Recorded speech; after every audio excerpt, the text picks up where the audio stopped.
자, 시작을 해볼게요. 최근 소식들이 많지만 아까 말씀드린 대로 다 설명드리진 않을 거예요. 정말 중요한 것들만. 그냥 설명이 필요 없는 소식은 제가 그냥 다루지 않겠습니다. 예, 다루지 않고 그냥 넘어갈게요. 설명이 필요한 것들만 좀 말씀을 드릴게요. 일단은 리프사 주요 일정을 이분이 정리를 해갖고 같이 잠깐 볼 건데요. 아이고, 잠깐 보죠. 어떤 일정들이 대기하고 있는지. 자, 요거 에밀, 이게 일본 계열의 리프사 직원이죠. 이 CFA 소사이어티 여기에 2월 20일 날 일정이 있다고 합니다. 이 컨퍼런스 같은 거였던 것 같아요, 제가 볼 때. 여기에 참석을 하고요. 그리고 이번 달 역시 이 딜라틴, 이 마잔 딜라틴이라고 글로벌 뱅킹 헤드예요. 그러니까 리프사 이제 글로벌 뱅킹 분야에 있어서 본부장급으로 보시면 됩니다. 이 사람이 1TC라고 여기 돼 있는 이 1티어 컨퍼런스인가? 이 C가 뭐였죠? 이 뭐의 약자인지 제가 정확히 기억 안 나는데 1티어 뭐였던 것 같아요. 이 베를린, 독일에서 하는 거고요. 독일 베를린이고 하루 남았죠? 내일입니다. 내일 14일날 바로 그 주제, 잡아먹힐 것인가 아니면 스위프트가 수성하는데 방어하는데 성공할 것인가, 이 주제를 놓고 스위프트 글로벌 뱅킹 그 마켓 본부장급이랑 헤드랑, 그리고 이름은 모르겠어요. 스위프트 직원 이름은 모르겠고, 아무튼 본부장급 고위 임직원이죠. 그리고 여기 보시는 딜라틴, 이 여자분이에요. 여자분인데 리프사에서 글로벌 뱅킹을 맡고 있고, 전에 이 일정을 이미 1월 중에 제가 설명드린 적이 있습니다. 근데 이제 다시 상기 차원에서 말씀드리면, 재미난 건 이 사람이 스위프트에 있었어요. 원래 스위프트 GPI 쪽 담당이었어요, 이 딜라틴이라는 사람이. 근데 지금 리프사에 와서 글로벌 뱅킹 업무를 맡고 있고요. 그리고 헤드급, 본부장급이고, 이제 내일 스위프트와 또 이제 단판을 짓기 때문에 주제는 뭐라고요? 이제 먹힐 것인가? 리프사가 스위프트 잡아먹을 것인가? 스위프트가 막아낼 것인가? 지금 현재 유지할 수 있을 것인가? 이 주제인데, 재미난 거는 이제 방금 말씀드린 것처럼 딜라틴은 원래 스위프트에서 GPI 담당이었다. GPI 얘기 또 나올 거예요. 어차피 얘기하다 보면 어쩔 수가 없어요. 왜냐하면 스위프트는 다시 한번 말씀드리지만 현재 갖고 있는 코어 리스펀던트 뱅킹 시스템, 바로 환거래은행 시스템, 현재 그 비율적인 그 구조를 지키려고 하는 입장이고, 최근에 스위프트 CEO가 명확히 밝혔죠. 그거를 지켜나갈 생각인 거죠. 이쪽은 GPI라는 새로운 솔루션을 통해서 본인들이 이거를 변화시켜 나갈 거라고 얘기를 했죠. 개선시키고. 그리고 리프사는 사실 궁극적인 목표는 페이먼트 쪽이 아니에요. 스위프트는 페이먼트 시스템을 다루는 회사입니다. 그래서 리프사는 이 페이먼트 쪽에서도 솔루션이 존재하죠. 바로 엑스커런트. 그렇기 때문에 지금 약간 이 페이먼트 시장에서도 점유율 싸움이 일어나고 있어요. 근데 좀 약간 이해를 하셔야 될 게, 이게 리프사 입장에서는 페이먼트 시장을 직접적으로 이제 페이먼트 시스템을 먹기 위해 시작을 한 게 아닙니다. 전에도 말씀드렸지만 오늘날의 스위프트 GPI가 발전했다지만 여전히 리얼타임이 아니에요. 여전히 30분 내라는 시간이 걸립니다. 그래서 세틀먼트를 리얼타임으로 하고 싶으면 페이먼트가 전제 조건이 리얼타임이 되어야 되거든요. 그러니까 리프사가 목표로 하는 비즈니스를 펼치려면 페이먼트 시장이 리얼타임이 되어야 돼요. 마치 제가 택배로 많이 비유했죠. 택배, 이제 오늘날 택배 서비스 주문하면 다음날 오는 것처럼 옛날과 비교했을 때 상당히 진보했잖아요. 물류가 바로 주문하면 다음날에 오잖아요. 그걸 비유를 많이 드렸는데, 온라인이라는 쇼핑몰을 통해서 우리가 어디서든지 그리고 언제든지 바로 시간과 공간의 제약을 받지 않고 어디서든 우리가 스마트폰이나 PC가 있으면 주문이 가능합니다. 그렇죠? 그리고 주문하면 그 판매자는 주문을 확인하고 다음날 배송을 바로 해주죠. 그러니까 이런 발전까지 이르기까지 정말 처음에 중요했던 거는 온라인 쇼핑몰이라는 존재가 되게 중요했어요. 우리가 언제든지 시간과 공간의 제약을 받지 않고 주문이 가능해지니까 자연스럽게 물류 쪽에서 수요가 발생한 거죠. 옛날 같은 경우 막 3, 4일 걸렸어요. 물류 배송하는데.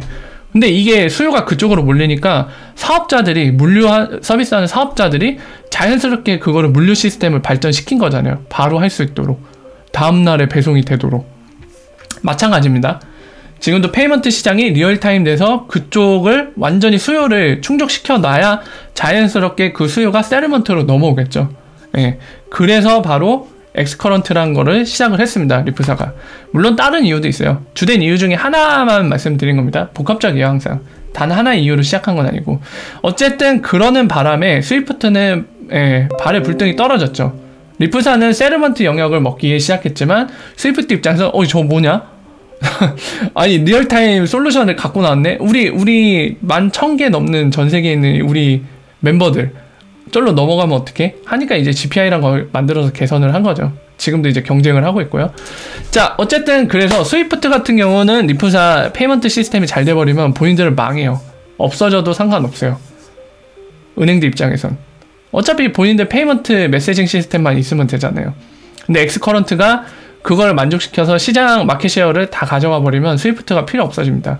스위프트는 물론 지금 수준이 완벽한 위협 수준 아니에요. 뭐 목에 칼이 들어와 있는 시점까지는 아닙니다. 왜냐면 스위프트는 이미 11,000개 이상의 고객을 확보했고 리프사는 이제 200개 넘었어요. 작년 말에.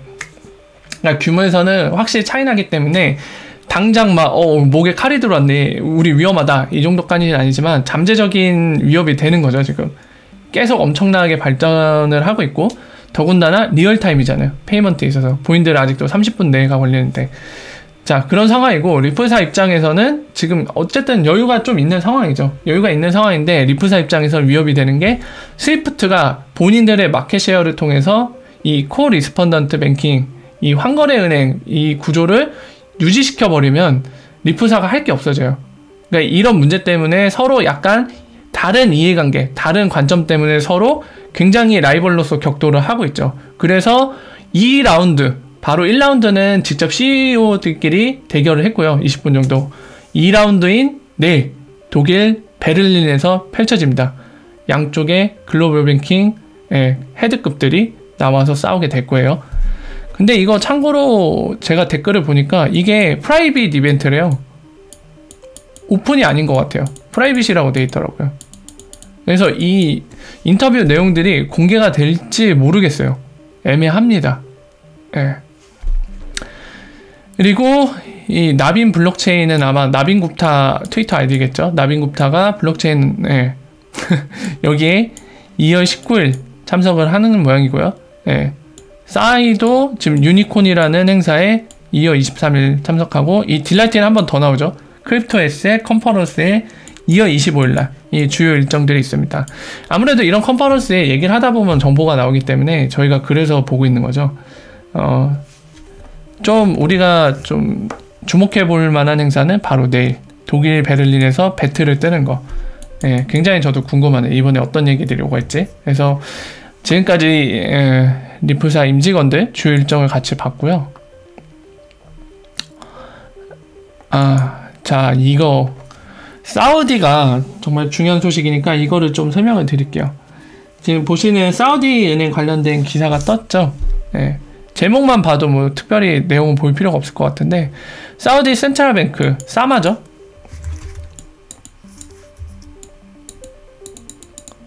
네, 인코리지라고 나와있죠. 로컬 커머셜 뱅크. 그러니까 시중, 본인들 자국 내에 있는 시중 은행들이 리플 테크를 적용하도록 장려하고 있다. 이 제목입니다.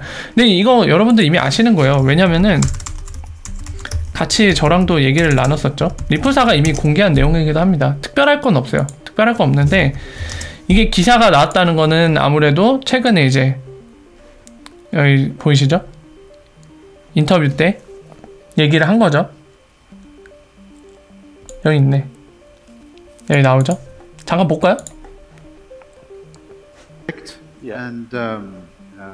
Actually, that is also. 이 사람 누군지 기억하세요, 여러분들? 수일 때 참석했던 사람이에요. 이 사람. 확대해볼까요, 얼굴? 잘 안 보이네, 그래도. 이 수일 때는 양복 입고 나서 좀 지금 아라비아 복장이 좀 생소해갖고 매칭이 안 되실 수도 있는데, 잠깐 보고 갈까요? 잠깐 보죠. 이거는 좀 자세하게 다뤄드릴 예정이라 각종 자료를 좀 인용해가면서 상세하게 설명을 드릴게요. 자, 그 수일 때 센트럴뱅크 관련해서 참석을 했던 사람 중에 한 명이에요. 어디 있으려나? 여기 있다.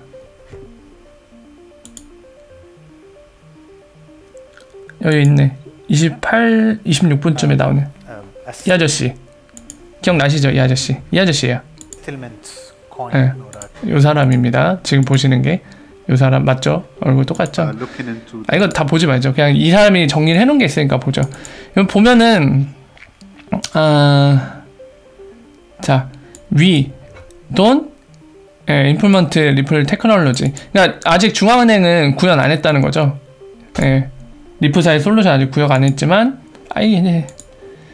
we still이라고 하잖아요. 여전히 리프사 일을 하고 있고 educate 교육하고 장려하는데 누구? 커머셜 뱅크.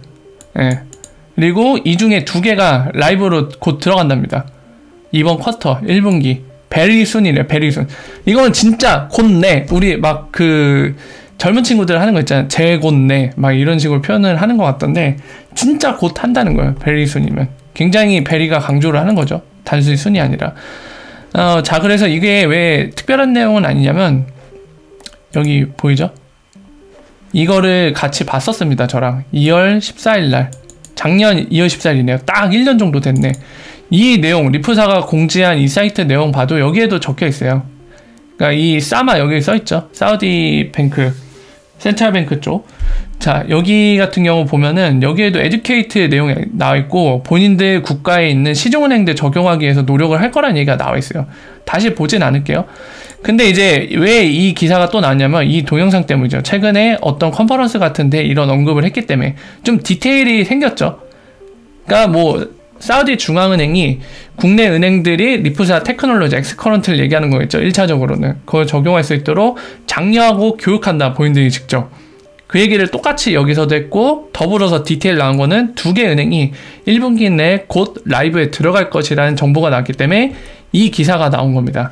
자, 그래서 이거를 보시면은 자, 우리는 잘 이해를 해야 돼요. 흐름에 대해서. 사우디 은행이 지금 리프사의 솔루션으로 뭘 하고 싶은 거고 이제 설명할 건 그 부분입니다. 그래서 잘 들어보세요. 뭘 하고 싶은 거고 그리고 리프사는 사우디 중앙은행한테 뭘 바라고 있는지 어떤 그림을 그리고 있는지를 제가 설명을 드릴 거예요. 이거 전에 많이 언급됐던 내용인데 지금 다시 제가 설명드리면은 이제 연결이 되실 거예요. 그러니까 이런 식으로 정보들 그리고 백그라운드 내용들 그리고 리프사 비즈니스 모델과 결합시켜서 어느 정도 진척사항이 있는지 이런 것들에 항상 저는 중점을 맞추고 있습니다. 잘 들어보세요. 자, 일단은 자료를 하나 인용할 건데 IMF 때 리프사가 발표했던 자료 작년 11월 그 자료를 인용을 할 겁니다. 자, 보시면은 트랜스포밍 글로벌 페이먼트라고 IMF에서 프리젠테이션을 싸아이가 했어요. 날짜도 써있죠. 3018년 여전히 안 고쳤네요. 자, 2018년 11월 13일입니다. 했는데 제가 이미 설명드렸던 거예요. 그림 보시면 아마 하고 생각이 나실 겁니다. 자, 여기서 여러 가지 설명을 했지만 중앙은행 통해서 지금 뭘 하고 싶은지가 설명이 돼 있어요. 이 그림이에요. 이 그림 보이십니까? 네. 이 그림을 하고 싶은 겁니다.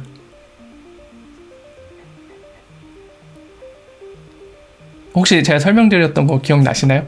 일부러 잠깐 제가 딜레이를 가졌는데 자, 사우디 은행이 지금 뭘 하고 싶은 건지 한번 생각을 해보세요.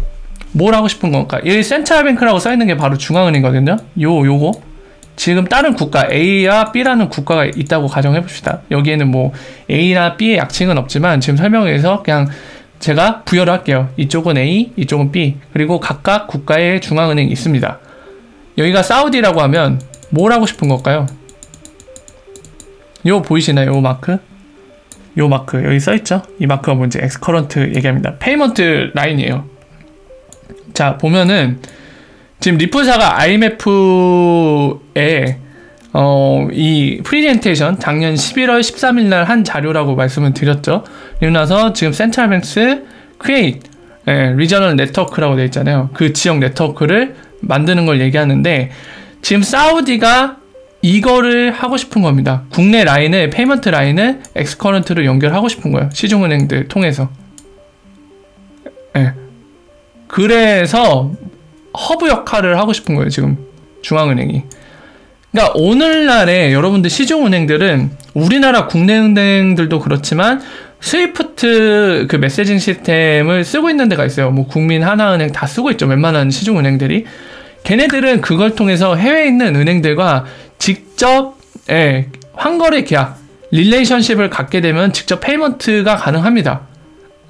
가능하죠. 근데 단점이 있죠. 해외에 있는 누군가 그렇게 거래를 하려면 펀드를 움직이려면 서로 관계가 있어야 돼요. 릴레이션십. 그리고 세틀먼트까지 하려면 노스트로, 보스트로 계좌를 통해서 프리펀딩을 해야 됩니다. 아니면 3자한테, 프리펀딩이 돼 있는 3자한테 부탁을 하던지 그런 방법들을 써야 돼요. 그렇죠.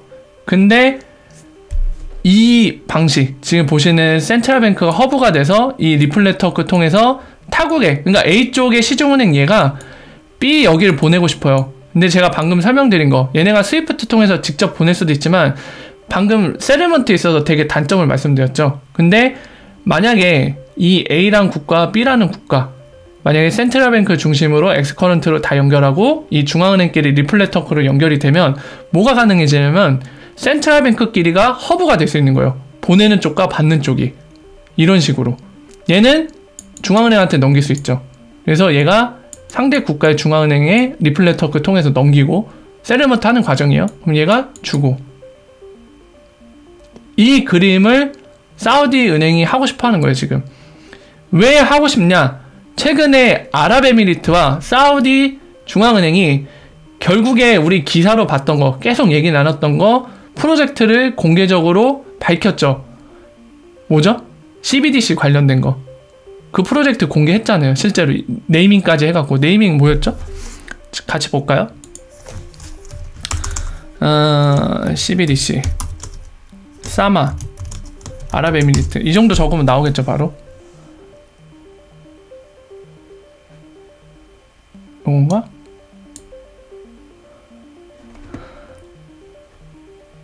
이름 네 여기 써있죠. 에버라고 나와있죠. 에버 요거 공개했죠. 1월 말쯤에 둘이 CBDC 발행하겠다고. 자, 그래서 다시 돌아가 봅시다. 자, 그래서 CBDC와 이 구조가 무슨 상관이 있냐면은 굉장히 효율적인 구조를 가져갈 수 있어요. 자, 보세요.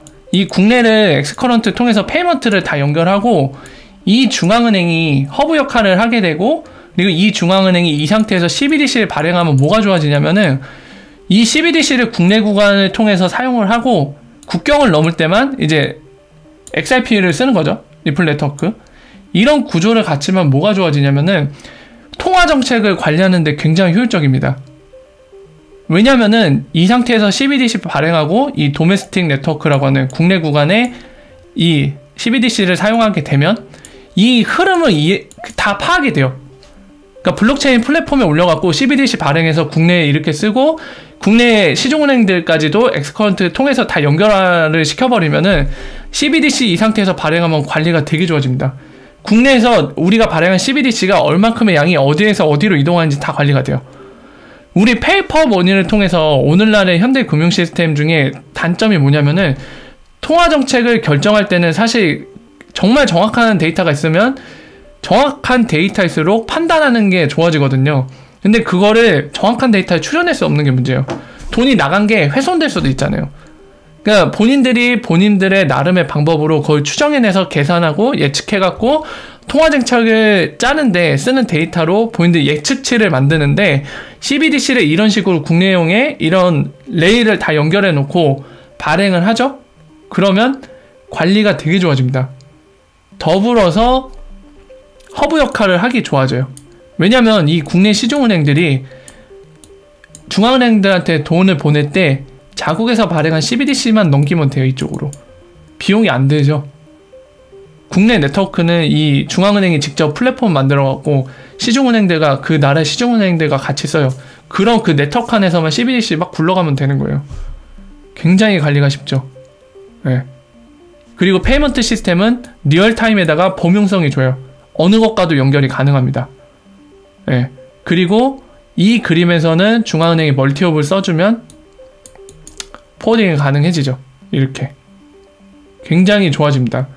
그러니까 이 그림을 그리는 겁니다. CBDC 발행한다는 지금 에버 프로젝트 보셨잖아요. 에버. 그리고 지금 국내 구간을 지금 엑스커런트 시중은행들 쓰게 만들려고 지금 노력을 본인이 하고 있잖아요. 중앙은행이. 지금 이 그림을 만들기 위해서 지금 가고 있는 겁니다.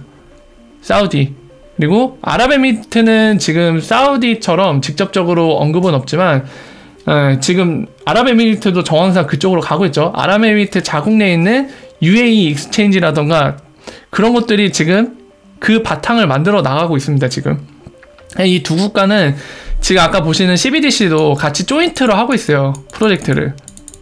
그래서 아까 잠깐 눈썰미 있으신 분들은 봤겠지만 커먼 공통이죠. 공통의 디지털 커런시 DC, 그러니까 공통의 CBDC를 만들어가는 프로젝트 에버라고 하고 있습니다. 이렇게요. 자, 이 그림을 만들어가고자 하는 겁니다.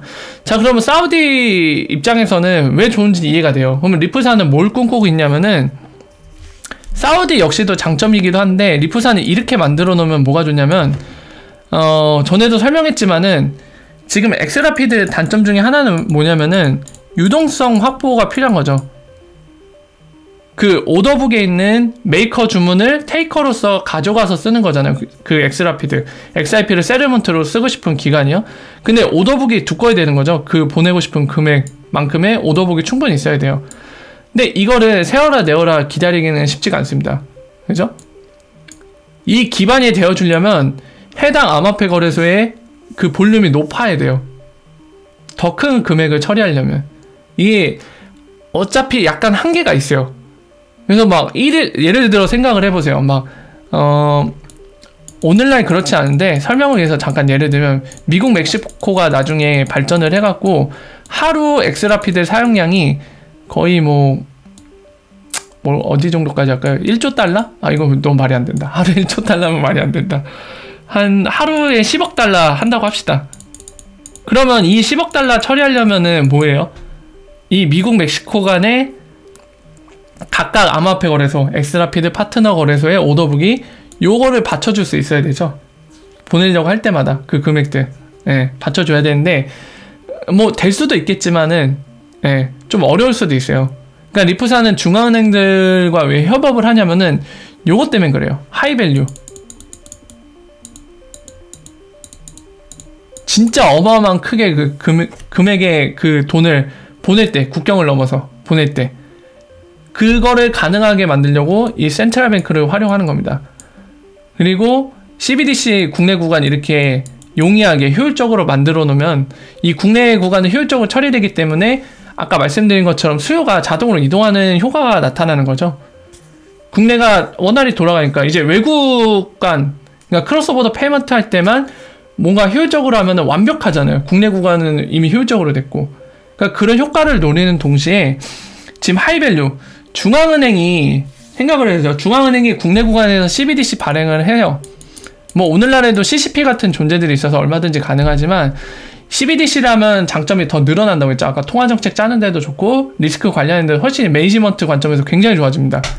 그래서 그런 거를 장점들을 더 꾀하는 동시에 이제 CBDC 통해서 더 효율적으로 국내에서도 돈이 큰 양도 움직일 수 있단 말이에요. 근데 중앙은행이 허브 역할을 할 때 중앙은행은 큰 액수로 움직이기 상당히 좋습니다. 아무래도 시중은행보다는 그럴 수밖에 없죠.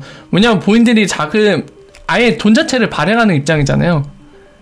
그러니까 거대한 금액을 움직이기도 좋고 저희가 매번 어떤 설명을 해도 항상 따라오는 거 있죠. 카운터파티 리스크. 시중은행이 뭔가 본인들이 그러니까 채권 같은 거, 시중은행들이 발행한 채권, IOU 형태 신용 바탕으로 뭔가 신뢰를 해야 되는 자산, 그 시중은행을 그런 거보다는 아무래도 어떤 나라에 있는 중앙은행이 발행한 게 신용도가 더 훨씬 높겠죠. 신뢰도가. 아무래도 중앙은행이 망할 가능성은 굉장히 낮기 때문에 그러니까 그런 신용을 바탕으로 약간 거래를 하는 게 있어요. 이 국경을 넘는 것도. 그런 장점들이 있고 그렇기 때문에 하이밸류 처리가 더 좋습니다. 큰 금액 처리할 때. 그래서 리플사는 바라는 거는 리플사의 목표인 XRP 글로벌 세러먼트로 만들기 위해서는 그 볼륨량이 늘어나야 돼요. 계속 늘어나야 되는데 레미턴스 같은 분야의 소액만 다루면은 본인들이 원할 목표를 절대로 달성할 수 없습니다. 그래서 제가 많이 예를 든 트레이드 파이낸스 그리고 포렉스, 포린 익스체인지, 외환시장 같은데 거기까지도 점령을 해야 된다고 많이 말씀을 드렸죠. 크로스보더 페이먼트 안에서도 많은 양을 담당하는 게 레미턴스보다는 트레이드 파이낸스나 무역금융력, 그리고 외환시장, 포린 익스체인지 그쪽이기 때문에 그쪽이 하이 밸류고요. 그러니 중앙은행이 이러한 이유들 때문에 필요한 겁니다. 리프사 입장에서도. 그렇기 때문에 리프사는 중앙은행들 4, 50개와 지금 협업을 하고 있다고 얘기하고 있죠. 굉장히 필요한 존재들입니다. 이 마찬가지로 리프사는 허브로서 이 역할을 해주길 바라는 거고요. 서로 이해관계가 윈윈인 거예요. 지금 리프사 입장에서도 지금 설명드린 이유들 때문에 중앙은행이 이런 허브 역할, 리플렛 그 각각 연결해준 허브 역할을 해주기를 바라고 있고, 중앙은행도 CBDC와 결합을 해서 이런 식으로 쓰면은 굉장히 본인들도 이점이 많기 때문에 지금 사우디가 이 그림을 가져가려고 노력을 하고 있는 거죠. 국내 시중은행들을 중앙은행이 나서서, 리플사가 아니라 중앙은행이 나서서 야 니네 엑스커런트 써라 하고 장려하고 교육을 시키고 있어요. 굉장히 좋죠. 이해관계가 잘 맞아떨어진 케이스입니다. 근데 제가 아까 한 가지 말씀드린 거 있죠. CBDC 질문이 요즘에도 아직도 많아가고 말씀드리는데, 이 지금 사우디 중앙은행이 하려는 그림은 리프사가 원하는 CBDC 그림이고, CBDC를 발행했는데 약간 리프사가 원하지 않는 그림도 있어요. 그래서 그것만 간단히 짚고 넘어갈게요. 이거는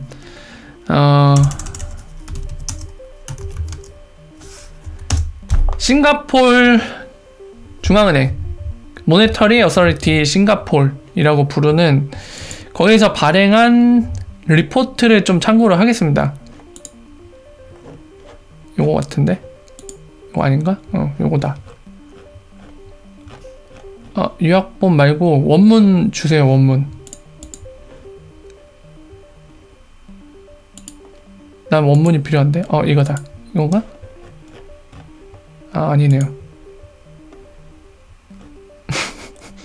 원문을 봐야 되는데 원문이 안 보이네. 잠깐만요. 금방 나올 거예요. 검색하면. 제목이 뭐였지? 크로스보더 어쩌고저쩌고인데.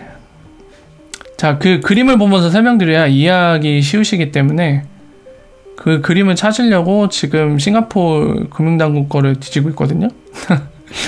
잠깐만요. 크로스보더까지만 칠까? 이건가? 네, 이거 같네요. 요거다. 요거 같네요. 요거 같네요. 자, 지금 요 그림을 참고할게요. CBDC를 발행하는 모델이 되게 많아요. 많은데 아까 말씀드린 게 리프사가 원하는 그림이고요. 그림, 아까 리프사가 원하는 그림 잠깐 보여드릴까요? 요런 그림이죠.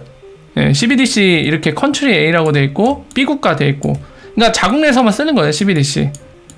그리고 여기는 인터오퍼빌리티, 그러니까 상호 호환을 할 수 있는 어떤 플랫폼이라 되어 있는데 그 역할을 XRP가 하겠다는 겁니다. 국경을 넘을 때는. 그러니까 이런 거고, 그리고 이 경우도 좀 디테일들이 있어요. 그러니까 다 이런 경우인데 리프사가 원하지 않는 CBDC 사용의 예를 보여드릴게요. 이 그림 저랑도 많이 보셨어요. 이 그림 여기 보이시죠? 유니버셜 W CBDC 유니버셜이 붙었죠. 네, 여기 써있죠. 유니버셜.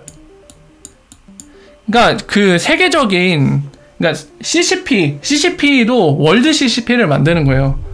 그러니까 이 UWCBDC라고 부르는 게 A나라 중앙은행에서도 통용되고 B 중앙은행에서도 통용이 되는 형태예요. 그러면 이게 국경을 넘을 수 있는 거예요. CBDC로. 네. 이 그림은 리프사가 원하는 게 아닙니다. 네. 이런 경우가 안 좋은 케이스죠. 리프사 입장에서는. XRP가 설 자리가 없어요. 이렇게 되는 경우가 리프사한테 악재입니다. 여기 써있죠? 싱글이라고 되어있죠? 근데 참고로 두 가지 정도만 더 설명을 드릴게요. 지금 아까 보셨지만 사우디랑 이거 오해하실까봐 말씀 안 드릴까도 생각했는데 그래도 팩트니까 말씀을 드려야 될 것 같아. 사우디랑 이 버서스를 왜 썼지? 사우디랑 아랍에미리트 아까 보셨죠? 에버라는 프로젝트. 근데 걔네 커먼 디지털 커런시라고 했잖아요. 공통의 CBDC예요. 그러니까 싱글을 쓰겠다는 거예요. 두 국가에는. 그걸 연구하고 있는 거예요. 근데 이게 만약에 얘네 두 개의 국가를 넘어서 얘네가 만든 그 이름을 뭐라고 정할지 모르겠어요. 얘네 공통으로 만든 CBDC가 이 세 개로 뻗어나가서 이 형태로 만들어지면 이게 리프사가 안 좋은 그림이죠. 예. 근데 이 두 국가 간에만 통용되는 정도는 괜찮아요. 어차피 이 두 국가를 뛰어넘어서 크로스보더 페이먼트를 해야 되잖아요. 예. 그런 경우에는 당연히 XRP가 브릿지로 쓰이던지 아니 그 밖에 뭔가 다른 방법이 필요하죠. 왜냐하면 여기 안에 있는 CBDC는 왜 밖에 나가서 통용이 안 되니까. 예. 그리고 한 가지 더 말씀드릴 거. 스테이블 코인과 CBDC는 좀 다릅니다. 좀 달라요. 그러니까 스테이블 코인이라는 그 측면 안에 CBDC가 들어갈 수 있어요. 분류상으로 그 안에. 근데 테더랑 CBDC랑 이꼴 관계로 보시면 절대로 안 됩니다. 테더라든가 아니면 서클 USD 있죠? USDC라고 통화기호로 적나요? 그러니까 각종 그 스테이블 코인들 있잖아요. 걔랑 얘랑 동급으로 보시면 곤란해요. 어떻게 중앙은행이 발행한 그 디지털 커런시와 이 그냥 일반 회사들이 만든 이런 스테이블 코인이랑 동급으로 보세요. 중앙은행들이 기분 나쁘겠네. 동급이 아닙니다. 카운터파티 리스크에서 차원이 달라요. 얘네는 기업이 파산하면 어떻게 되죠? 얘네가 발행한 거 누가 보장해줘요? 보장해줄 사람이 없어요. 물론 중앙은행이 파산하면은 얘네가 발행한 것도 보장 못합니다. 근데 신용도, 신뢰도, 안정성에서 차원이 다르죠. 중앙은행이 파산하기 쉽나요? 쉽지 않죠. 예. 근데 기업이 파산하는 건 한순간입니다. 차원이 달라요. 카운터파티 리스크에서. 근데 이거를 동급으로 보신다? 아, 곤란합니다. 굉장히 곤란해요. 그렇죠? 예. 그거를 항상 오해하시면 안 돼요. 최근에 저한테 질문 주신 분들 중에 이거를 약간 오해하시는 분들이 있더라고요. 예. 그래서 잠깐 설명 겸해 말씀드렸습니다. 자, 그래서 사우디 최근에 정리를 할게요. 설명드린 거를. 사우디 중앙은행 최근에 또 닫고 요 기사죠. 사우디 중앙은행 지금 국내 시중은행에 리플사 솔루션 엑스커런트 도입을 장려하고 있다, 교육하고 있다, 이 기사가 떴고요. 원래도 있던 내용이지만 최근에 컨퍼런스에서 그 사마 그 주요 임원급인 스웰때도 참석했던 그 분이 이제 얘기를 했죠. 디테일한 거. 뭐라고요? 올해 1분기에 베리순 진짜 곧 두 개의 시중은행이 라이브에 들어간다. 그럼 당연히 엑스커런트 얘기하는 거겠죠. 네, 라이브에 들어간다. 그래서 이 그림을 통해서 사우디 중앙은행이 원하는 거는 이제 중앙은행이 허브 역할을 할 수 있도록 크로스보더 페이먼트 할 때, 그리고 국내 구간은 엑스커런트 통해서 굉장히 효율적으로 레일을 다 깔아놓고, 그리고 그 안에서 CBDC를 굴릴 때 굉장히 효율성이 좋다는 거, 통화정책 결정할 때 돈 관리, 돈이 어떻게 움직이고 있는지, 총량은 어떻게 되는지 관리가 굉장히 쉽고요. 그런 장점 때문에 사우디가 지금 그 그림을 가져가고 있고, 리프사는 그 그림을 통해서 원하는 거는 하이밸류, 중앙은행들이 하이밸류 처리하기가 상당히 용이하죠. 그래서 리프사는 더욱더 브릿지하는 양을 늘리고 싶은데 트레이드 파이낸스나 그리고 외환시장 관련된 것들을 더 처리할 수 있는 XRP 레저를 통해서 이제 크로스보더 페이먼트에서 세틀먼트 할 수 있는 그것들을 실현 가능하기 위해서 중앙은행들과 짝짝꿍해서 열심히 작업을 하고 있다는 거, 그 부분을 이해하시고 관련 소식을 계속 보시면 될 것 같습니다. 네, 그래서 요약으로 다시 한번 말씀을 드렸고요. 자, 소식도 보죠. 아까 말씀드렸다시피 중요한 것만 볼게요. 지금 이런 것도 있는데 이거 지금 이제 뭐 제 설명이 디테일하게 들어갈 필요가 없는 것들은 넘어갈게요. 넘어가고 이건 뭐 오러클에서 지금 나진이라고 됐죠. 여기도 한 12개 정도 이 블록체인 어플리케이션 라이브 들어갔다는 거죠. 엔터프라이즈급. 그러니까 어떤 커스터머인지 모르겠는데 아무튼 오라클 통해서 이제 블록체인 플랫폼을 사용하기 라이브 시작했다는 거죠. 블록체인이 도입되고 있다는 의미로 보시면 됩니다. 그리고 지금 보시는 요거는 빗썸이 지금 아랍에미리트에 눈독을 들이고 있어요. 그쪽을 확장하려고. 여기 써있죠. UAE 크립토 익스체인지. 어떤 생각으로 하고 있는지는 잘 모르겠습니다만, 그러니까 이 메나 지역이라고 되어 있네요. 이거 메나는 중동이랑 여기 써있죠. 북아프리카를 포함해서 그 지역을 메나라고 이렇게 줄여서 얘기를 합니다.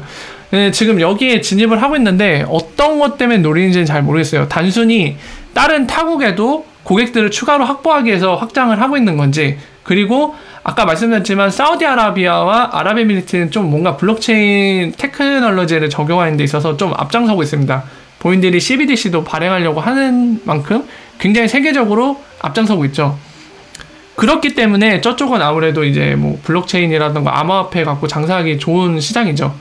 그런 이유 때문에 진출한지 아니면 진짜 리플사에 뭔가 엑스라피드 파트너 역할을 하는 거래소를 거의 다 만들고 싶어서인지 뭔지 몰라요.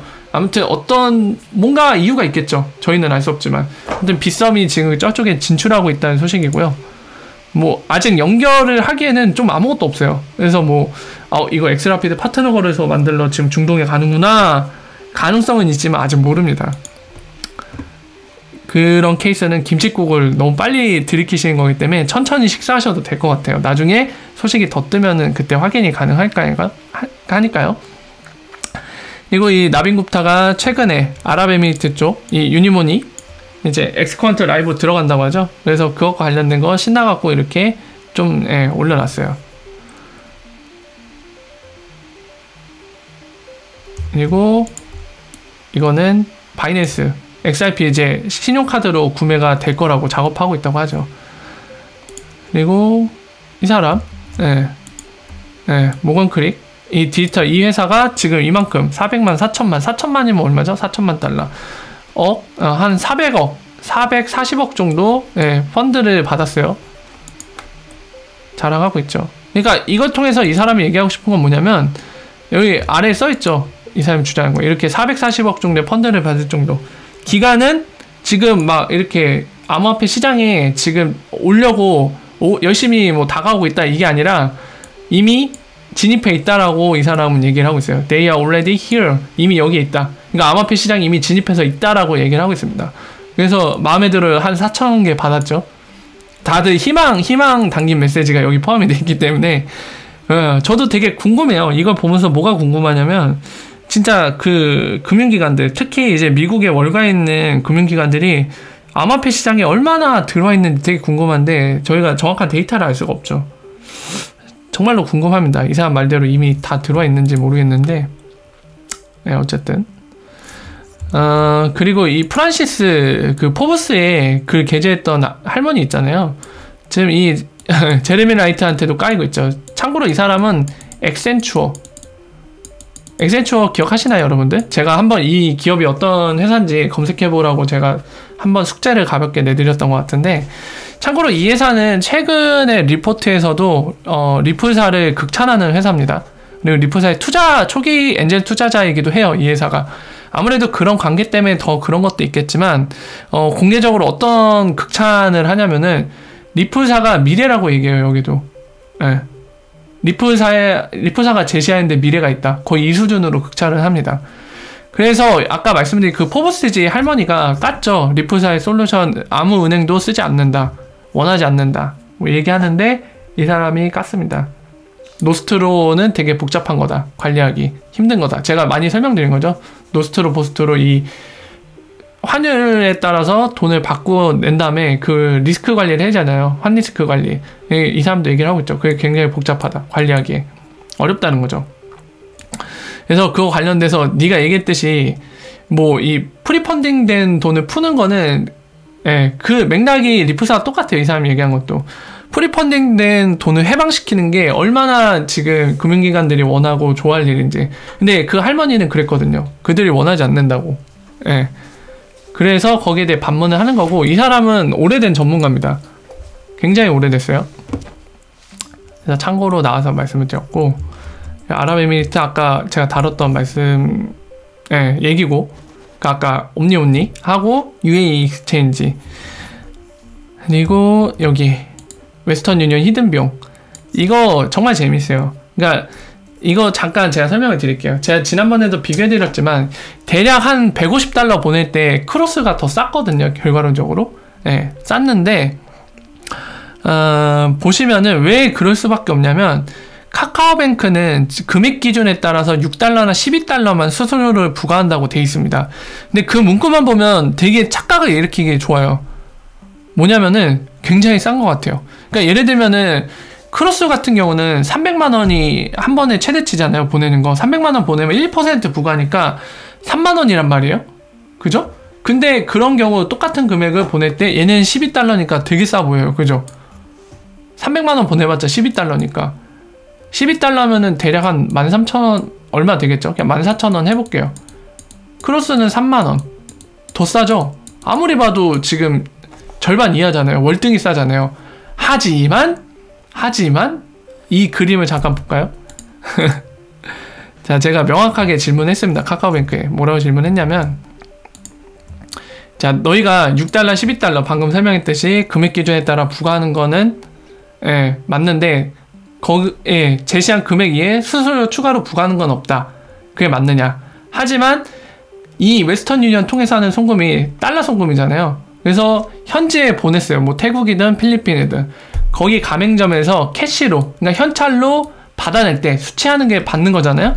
그때 수수료를 부과하느냐, 부과하면 얼마냐, 뭐 이런 질문했어요. 근데 이 사람이 모르겠다, 그 부분은 우리가 모른다라고 자꾸 답변해서 제가 확인 차원에 이렇게 질문했습니다. 웨스턴 유니언 가맹점에서 캐시를, 현찰을 받을 때 수수료를 부과하는지 안 하는지 모르겠고, 카카오뱅크, 우리는 카카오뱅크를 얘기하는 거죠. 카카오뱅크 안내는 이 위에 언급한 6달러, 12달러 기준 금액에 따른 수수료 이외에 추가로 부과는 하지 않는 의미이다. 이게 맞냐고. 네, 맞다고 답변했죠. 그러면서 아래를 잠깐 보실까요? 네. 뭐야, ESG가 안 먹네. 네. 다만 수취 시에 수취 수수료가 발생한다면 이는 해당 현지 가맹점의 정책으로 부과되는 거고, 우리 카카오뱅크가 부과하는 건 아니고 잘 모르겠다, 이 얘기죠. 근데 여러분들 그 웨스턴 유니언 가맹점 돈 캐시 수취할 때 후기를 찾아보세요.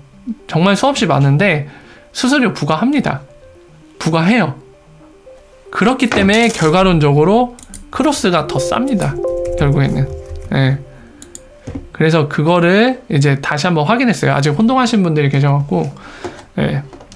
웨스턴 유니언 송금 자체는 은행들보다 저렴한 건 사실이에요. 저렴한 건 사실이지만 여전히 엑스커런트만 쓰는 크로스에 비해서도 비싸요.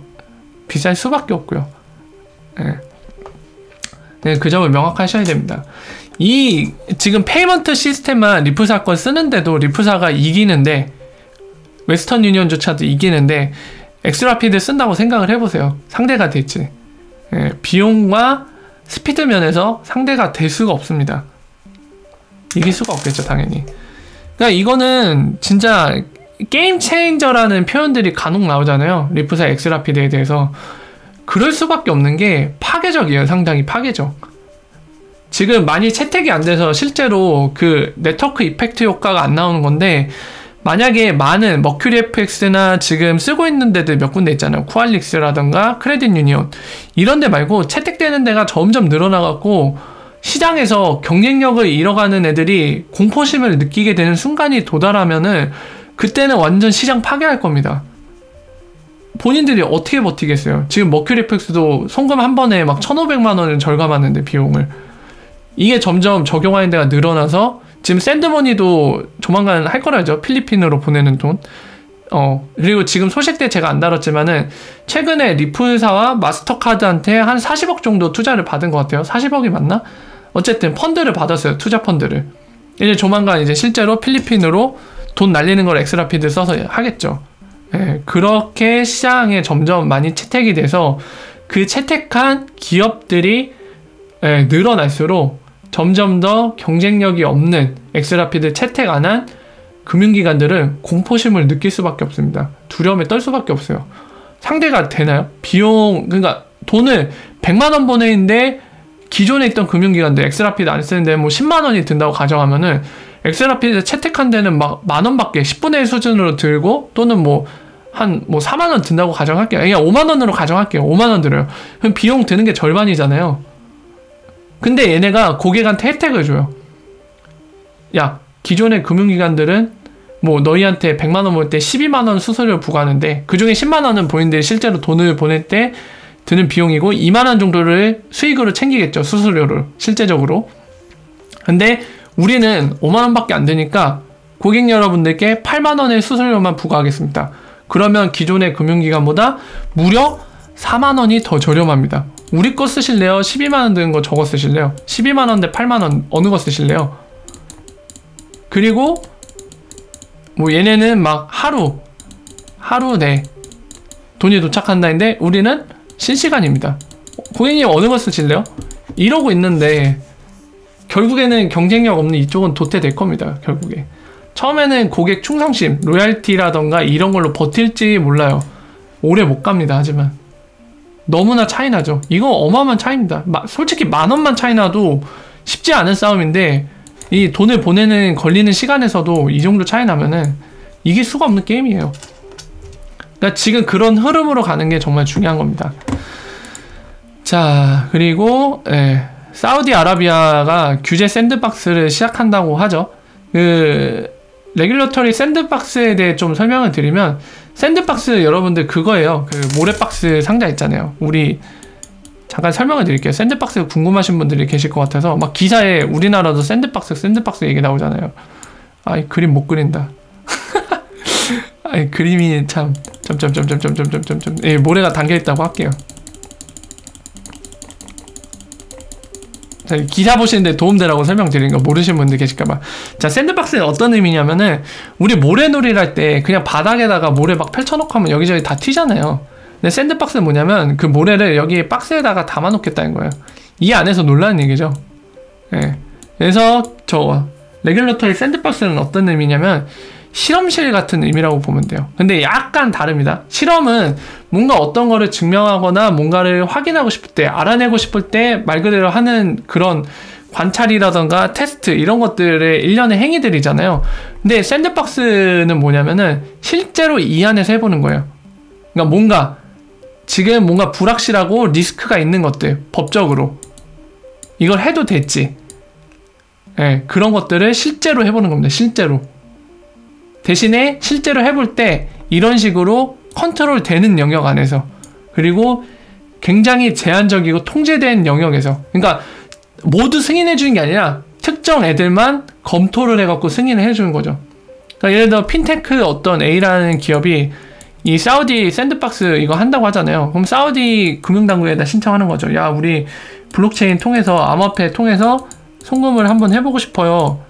이러이러한 내용이고 이렇게 할 거고, 뭐 리스크 관리는 이렇게 할 거고요, 법을 이렇게 준수 컴플라이언스 할 겁니다 해서 신청서를 내면 그걸 검토하겠죠. 야, 해도 된다 해서 이렇게 관리를 받으면서 이 안에서 하는 겁니다. 모래놀이를. 예. 이런 의미입니다. 그래서 이 부분을 이해하시고 샌드박스가 언급되는 기사들을 보시면 도움이 되실 거예요. 자, 그리고 이것까지만 좀 말씀드리면 되겠네요. 자, 재밌죠? 이 웨스턴 유니온이 커스터머 리스트에서 빠졌거든요. 리플사 공식 사이트에서. 그런데 웨스턴 유니온 관련된 소식이 들려왔습니다. 최근에 이분 몰리라고 돼 있는 이분이 최근에 웨스턴 유니온 공식 트위터에요. SVP and GM이라고 돼 있네요. 그 그러니까 아시아 태평양 쪽, 아시아 퍼시픽 이쪽에 지금 수석급 SVP 고 글로벌 마케팅인가요? GM이라고 하는 거 보면 어쨌든 이제 웨스턴 유니언에서 그 아시아 태평양 쪽 담당이에요. 뭔가 고위급 담당인데 이 사람이 지금 토크한 거, 음성 토크한 거를 이제 올려놨어요. 근데 보시면은 중간에 그 얘기를 합니다. 대략 한 30분 정도 인터뷰를 했는데요. 한 26분쯤인가? 예, 거기에서 얘기를 해요. 그러니까 웨스턴 유니언 관련돼서 이제 블록체인이나 이런 디지털, 그러니까 이쪽은 오히려 블록체인이라기보다는 디지털식으로 많이 표현해요. 그러니까 이 핀테크, 그러니까 디지털화되는 이 변화에 대해서 대응하는 것들을 설명을 하는데 웨스턴 유니언도 역시나 그런 변화에 대응을 하고 있고, 특히나 이제 블록체인이 그 변화 중에 하나잖아요. 그 얘기를 하면서 케이스를 하나 얘기합니다. 본인들이 하고 있다. 그래서 예를 들면 리플사가 여전히 테스트를 하고 있는 걸로 얘기를 해요. 엑스라피드 파일럿 테스팅 아직 하고 있다고 합니다.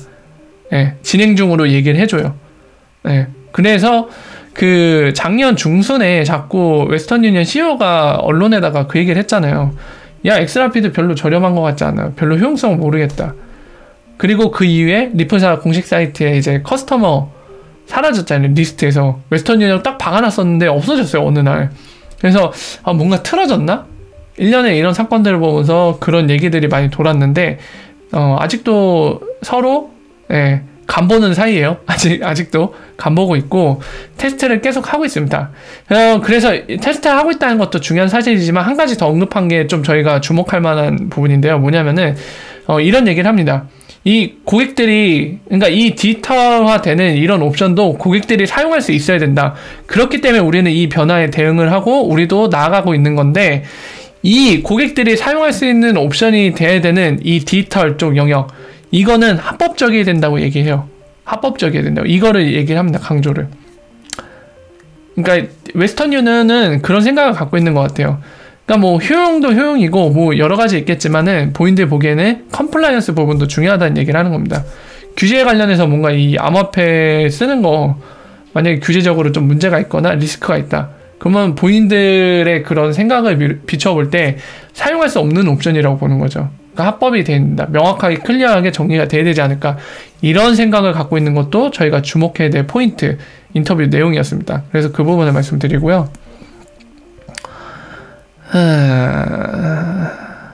네, 이것도 말씀드려야겠네요. 여기까지 말씀드리겠다. 그 스탠다드 차티드 자료까지. 지금 대만에서 그 여당 국회의원을 지금까지 하고 있는지 아니면 예전 그 커리어가 국회의원이었다 이건지 모르겠는데 리프사 본사에 방문해서 여러 가지 디스커션을 했다고 하네요. 그래서 브래드 갈링하우스, 그리고 이게 에이미 요시카와 여기 있죠. 이 사람 누군지 모르겠어요. 이 사람도 누군지 모르겠고, 이 사람 딱 봐도 이제 동양인이죠? 그렇겠죠? 설마 이렇게 생겼는데 서양인은 아닐 테고. 어쨌든 이 사람이 이제 아까 얘기한 대만 쪽 국회의원 현재 진행형인지 아니면 과거에 국회의원 있는지 모르겠지만 이 대만 내에서 그 활동을 하고 있다고 해요. 기사 내용을 보니까 여러 가지 이제 컴플라이언스나 뭔가 이제 핀테크 관련해서 개혁하는 거, 그런 것들 이제 돕는 역할을 하고 있다고 합니다. 그래서 리프사 뭔가 상의할 게 있어서 왔겠죠. 발전적인 놀이를 위해서. 그게 좀 있고, 자, 요거 스탠다드 차티드 관련된 자료인데요. 이 그림 왜 올렸냐면은, 보이죠? 스탠다드 차티드에서 만든 공식 자료입니다. 몇 가지 함축적으로 알기 쉽게 표현하는 것들이 있어서 그래서 제가 트위터에 올렸어요. 보시면은 이 스위프트 GPI와 리플레터크와 비교를 잘 해놨어요. 뭐냐면은 비저빌리티, 그러니까 이 가시적으로 이제 드러나느냐, 페이먼트 처리할 때, 그러니까 인포메이션들이 다 나오냐 그거죠. 환율이라던가 이런 것들. 근데 리플레터크는 지금 이게 다 가능하다는 얘기입니다. 근데 스위프트 GPI도 이거를 할 수 있다고 옆에 적혀있죠. 체크가 되어 있어요. 자, 비저빌리티는 돼요. 트랜스페런시 이것도 된대요. 이 차지하는 수수료, 차지, 비용이라던가 포린 익스체인지 레이트, 환율 정보들, 이게 풀 트랜스페런시 된다. 투명하게 공개될 수 있다. GPI도 가능하다고 체크가 되어 있습니다. 하지만 이 세 가지는 GPI가 체크가 안 돼 있어요. 안 된다는 거죠. 현재 GPI는. 뭐냐면 certainty, 그러니까 확실성이죠. 여기 설명이 이렇게 써 있는 거 보면 이제 영문 아시는 분들은 아시겠지만 그 내용입니다. 리프사 엑스컨트 솔루션스는 크로스 거를 통해서 한번 해보세요. 송금을 직접 하지 않더라도 하나로 돈을 얼마만큼 어느 나라 국가에 보낼 건지를 X만 입력하면은 실시간 환율 뜨고, 그리고 거기에 따른 이제 목적지에 도착했을 때 얼마만큼의 금액으로 전달이 될지가 라이브로 떠요. 이거는 프리밸리데이트 된다는 거죠. 리프사 솔루션 엑스커런트는. 근데 GPI는 불가능. 왜죠? 이거 왜 안 되냐면 엔드 투 엔드가 안 돼서 그래요. 이 GPI는 아직 안 돼요. 엔드 투 엔드가. 근데 리프사의 엑스커런트는 엔드 투 엔드가 돼요. 거래를 한 양 당사자가 서로 실시간으로 전화 통화하는 것처럼 얘기를 할 수 있는 특징이 있기 때문에 이게 가능합니다. 개런티 된다고 돼 있죠. 그리고 요것과 연관된 거죠. 리얼타임. 여러분들 아시는 GPI 안 되죠. 체크가 없어요. 네, 에피션트.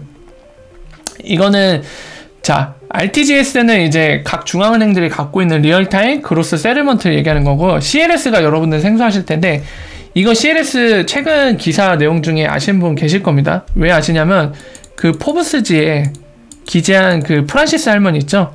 거기에 이제 리플사의 엑스라피드 또는 XRP라는 세틀먼트가 필요 없다. 왜냐면 CLS도 예를 드는데요. 그 할머니가 CLS가 뭐냐면 외환 동시 결제 시스템이란 겁니다. 그러니까 막 정말 색다른 건 아니고요. 뭐냐면은 약간 품앗이 같은 거예요. 그러니까 여러 명들의 주체들, 금융기관들이 모여갖고 하나의 공간에서 한 번에 몰아서 이제 서로 포린 익스체인지, 컨버팅을 하는 거예요. 법정화폐를. 이렇게 몰아요. 시간을 딱 정해놓고 몰아서 이 정보를 취합해서 가장 효율적으로 교환할 수 있는 거를 만들어내갖고 교환을 해서 나눠줘요. 정해진 시간에 미리 올려놓고 뭐 예를 들면 15시쯤 정산한다. 그러면 그거를 이렇게 뿌려줍니다. 아무래도 이런 스케줄 방식을 쓰기 때문에 리얼타임으로 세틀먼트는 안 돼요. 그리고 비용이 기존의 환거래 은행 구조보다는 저렴하겠지만 여기에 참여하고 있는 게 오늘날 한 40개에서 60개밖에 안 되는 걸로 알고 있거든요. 네. 이 회원 숫자도 너무 적고 전 세계 스위프트 고객만 11,000개가 넘잖아요. 그 중에 40에서 60개면 리플레터크 참여자보다도 적어요. 네. 여러 가지 단점이 있어요. 근데 이 리플레터크는 심지어 요거보다도 네, 더 효율적이란 거죠. 에피션트하다. 네. 스탠다드 차티드라는 세계적인 은행에서도 인정하고 있는 부분입니다. 그래서 이 공식적인 세계적인 은행의 공식 자료이기도 하고요. 그러니까 객관성이 있다는 거죠. 동시에 스위프트 GPI가 어떤 차이점이 있는지, 스위프트 GPI가 많이 발전했지만 여전히 제가 멀었다고 말씀을 드리잖아요. 리프사의 엑스커런트보다도 한참 멀었다. 왜 그런지 항목별로 여러분들 이해하기 쉽게 나온 자료라 그래서 트위터에 올렸습니다. 예, 방금 설명을 드렸으니까 한번 보세요. 자, 그래서 뭐 이 정도까지만 소식을 전달드리면 될 것 같네요. 예. 전달드리면 될 것 같고요. 잠깐 1시간 정도 좀 얘기를 했더니 목이 아픈데 저도 물 한 잔만 하고 여러분들도 약간 브레이크 타임 갖고 그 다음에 2부 때 Q&A 때 같이 뭐 이런저런 얘기 나눠보죠. 여러분들 뭐 하고 싶은 말씀도 있으실 테고 뭐 궁금한 것들도 있으실 테고요. 그런 얘기들 함께 나눠보도록 하겠습니다. 일단